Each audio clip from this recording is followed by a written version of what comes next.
Do you have trouble focusing on your writing at home? Do you find that you're easily distracted by household chores and TV and internet, maybe YouTube in particular? Many writers and other creatives find that they get their best work done outside the home. I'm one of them, and there's a good chance that you are too, even if you may not know it. I'm David Duhr, co-founder of WriteByNight, a writing center in Austin, and today I want to share with you some strategies for writing in public. When we see someone scribbling away in their leather-bound journals at a Starbucks, many of us are inclined to think that he or she is just there to be seen, which in a lot of cases is true. People in their writer's garb, wearing looks of tortured artistic anguish, just begging for validation. But many other writers find that public places fuel their creativity. Let's start with a few places that I find or others have found productive. Cafes, of course. It's a stereotype, but for good reason. I find that I get better work done in coffee shops that have some character as opposed to the big corporate chains, especially a place with lots of semi-private nooks and crannies. Here in Austin, I pick up good vibes at places like Spider House, Halcyon, and right across from our office is Rio Rita on East 6th. Coffee and writing, it's almost as if you can't have one without the other. Another popular writing spot is at libraries. It's never been a favorite of mine, but I did once spend about 10 hours straight writing at the Boston Public Library. Something about the sight and the smells of thousands of books. If that can't get the creative juices flowing, nothing can. All that peace and quiet doesn't hurt either. One place not so heralded is public transportation, but I don't know why. Public transportation is probably my favorite place to write. Something about being in motion with a pen in my hand really works for me. I'll write on a bus when I have to, but trains are my favorite.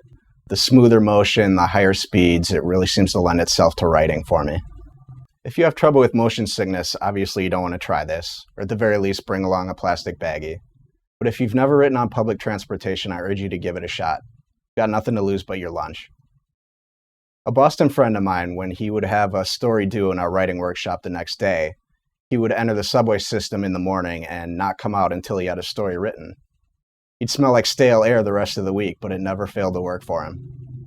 Another friend told me that he gets his best work done in bars. When I rather naively asked him why, he looked at me and said, "Because of the booze, you dumbass." So do with that what you will. Anyway, lots of writers find that they're less distracted when they work outside the home, and many of them feed off of the communal vibe. But if you're worried about distractions and talking and all those other noises that come with being around pesky humans, there are some strategies you can employ. A couple of them are obvious. I'm not going to blow your mind when I say that you can put on headphones and listen to music. But for me, even better than music are sounds, especially repetitive, relaxing sounds. I think we all have various sounds that soothe us and help us focus. For me, typing is a very relaxing sound. I'm not talking about the clang of a typewriter, but somebody typing quickly and consistently on a computer keyboard. Something about it really is soothing for me, and it makes my brain tingle, and it's a great feeling. It's like the second best feeling that I can imagine. Other people enjoy the sound of pen on paper, the turning of newspaper pages, scissors snipping. You can find all these sounds online, most of them, in fact, right here on YouTube. I will sit down at that coffee shop, put on the headphones, and listen to that computer keyboard tapping for a half hour straight while I do my writing, and it really helps me keep my focus.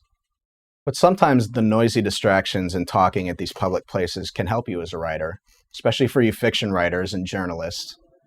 If you can't beat the crowd, and you certainly don't want to join the crowd, then what you should do is sit down next to the crowd and eavesdrop. For you fiction writers, think about dialogue. Listen to how people are talking, listen to their rhythms, listen to their colloquialisms. A lot of the new slang terms I use in my writing, I get from sitting in coffee shops and listening to people talk. Often I'll just steal outright from real life. One time I heard this couple in a bar having one of those couple conversations. At one point the man asked, "Are you happy?" And she said, "Right now or in general?" And he said, "Right now." And she said, "No." And he said, "In general?" And she said, "No." In real life, it was kind of a sad conversation, but in the story that I used it in, it made for a funny scene. And for you journalists, probably most of you already know this, but one good way to get story ideas is to just listen to what people are talking about.